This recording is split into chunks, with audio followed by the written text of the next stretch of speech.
Welcome to SAM Conversation, a program of South Asia Monitor, to discuss reporting about Operation Sindoor. It is a pleasure to invite Lieutenant Gen Kamal Davar, retired former founder, Director General of Defense Intelligence Agency and President of Delhi Forum for Strategic Studies.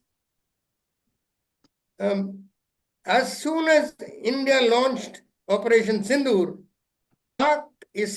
Pakistan launched widespread disinformation and fake news campaign to try to gain control of the narrative. Done by the use of old photographs and videos, it was, and interspersed by baseless claims. The aim was to flood the online space with just flood it and make it confusing for people to make out what is right and what is wrong. And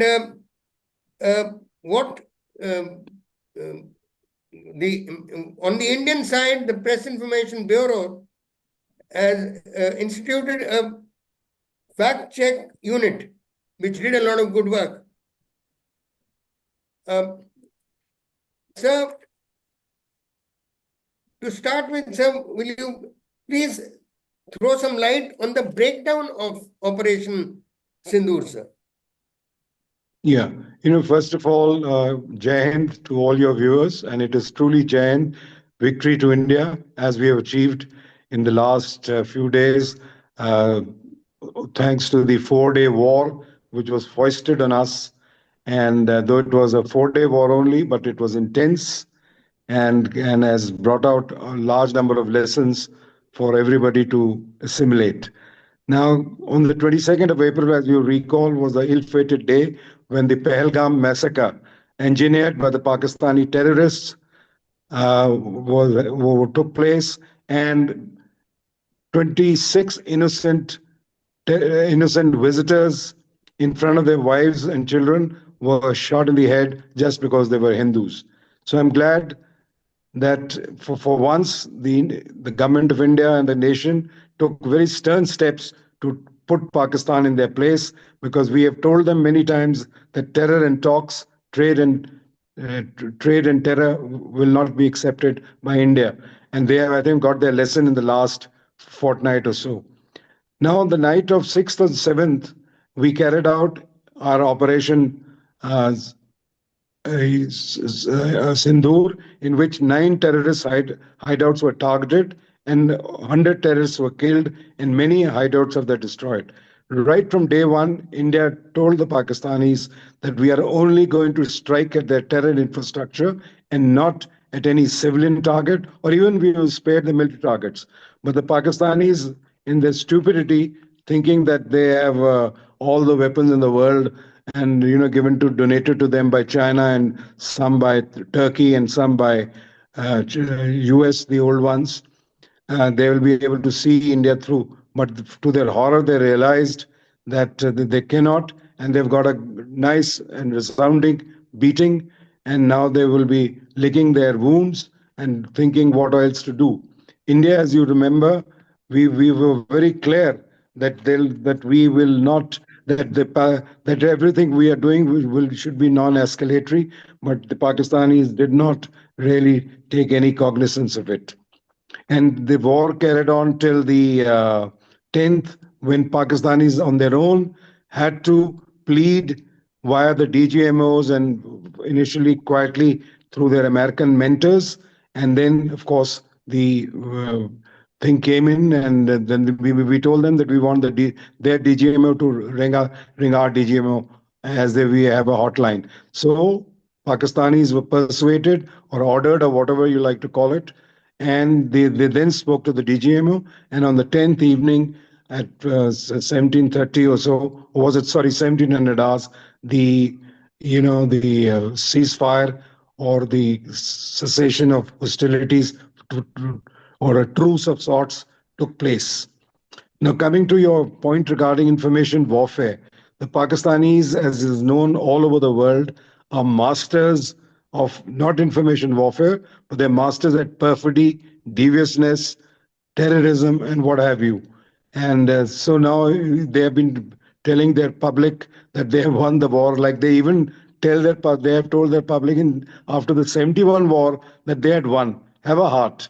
I mean, your country has been divided, split into two, and you're telling your public that you have won the war.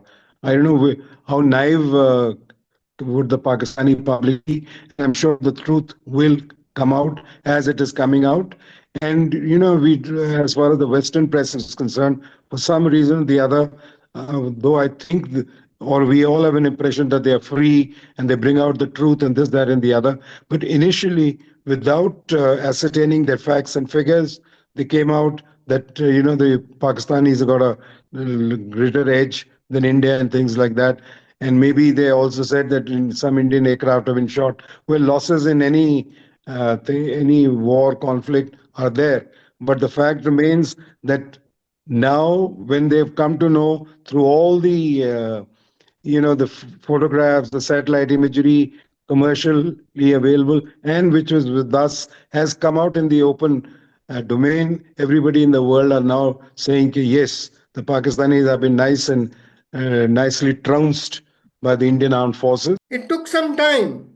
It took some time, maybe just about a day, because for the first 2 days, the 8th and 9th, there was absolutely, there was a flood of negative reports, fake news, disinformation by Pakistan. And the but newspapers like Washington Post and New York Times, they were also going to town on making all kinds of claims about uh, loss of Rafale aircraft, being knocked down by Chinese aircraft. It took about 24 hours for the tide to turn, and there, because India itself had so much of action. Indian armed forces had put in so much of action, and they had so much of imagery to prove that. The on the After the 9 terrorist camps were destroyed, and the firing of small arms and artillery on the international border had had carried on. The next day, the attacks began on what amounted to 13 air bases of Pakistani Air Force. And when we make a count today, it amounts to what we did in 2019 at the targeting Balakot. This amounts to 22 Balakots. This last question says, how did the tide turn, and today how does it stand? I think today we stand quite vindicated, and there's not just acknowledgement but even praise, sir. Right. On 8th and 9th May, between 20:30 hours to 04:30 hours, Pakistan had opened up with a fair amount of weaponry, short range, surface to surface missiles. They tried to target Udhampur and the Pathankot air bases. Now, India, for the first time, activated their S-400 missile defense system, which is first class, top rate, perhaps the best in the world. It was activated for the first time, and we also used our various other PGMs and things like that. And the Pakistanis lost a lot of them. As a matter of fact, there's a Turkish drone known as Songer. 300 of their Turkish drones were also shot. They tried to fire one missile, which was I think targeted at Delhi, and it got also intercepted in Sirsa in Haryana. So overall, the Chinese air defense weaponry, the aircraft they've used, and things like that, they have made hardly any difference to our deployment and things like that. And so it's clear to everyone in the world that how strong India's air defense was, and how strong our and how accurate and skillful our boys were who were operating the drones and the other PGMs which we fired at them greatly successfully. And as you know, there are press reports that even Turkey had given them a few people to operate these Songer drones and the other drone that Hekmatyar, or what is known as, and and two of the Turk operators were also killed during these operations, counter operations, which were done by India. So there is a lot to feel happy about our air defense systems, that they are virtually impregnable, and I'm sure with the passage of time we'll further improve them as would be required. Lastly, sir, would you briefly like to put out this move about sending a multi-party delegation to convince to change to inform what exactly Pakistan is all about, and that Absolutely. should it be given aid or not, particularly all the financial aid it's getting. Absolutely. As a matter of fact, India must tell America in particular very strongly, and the other Western powers, that as far as the IMF loans are concerned, they must be reconsidered, handing over on a platter to Pakistan, because the Pakistanis are indulging in terrorism all the way. So,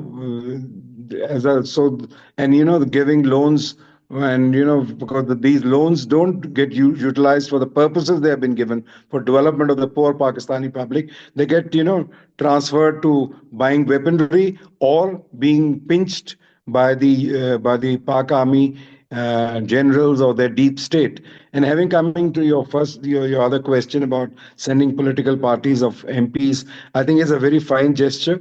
We've done it in the past also. If you recall, in 71, Mrs. Indira Gandhi sent even her so-called opponents like Jayaprakash Narayan, Harkishan Singh Surjit, Basu, and of course the great Atal Bihari Vajpayee, who they all went as Indian parliamentarians, and not belonging to any party. Yes. Today is a time when India is supreme than all the religions, all your castes, all your political parties, and all. And again, I think it's a very fine gesture, and it will create a lot of good, or I would say, correct news will be administered to these countries which these 7 delegations are going. I think it's a very apt step, and everybody must welcome it. Thank you, sir. Thank you very much. Jai Hind. Jai Hind.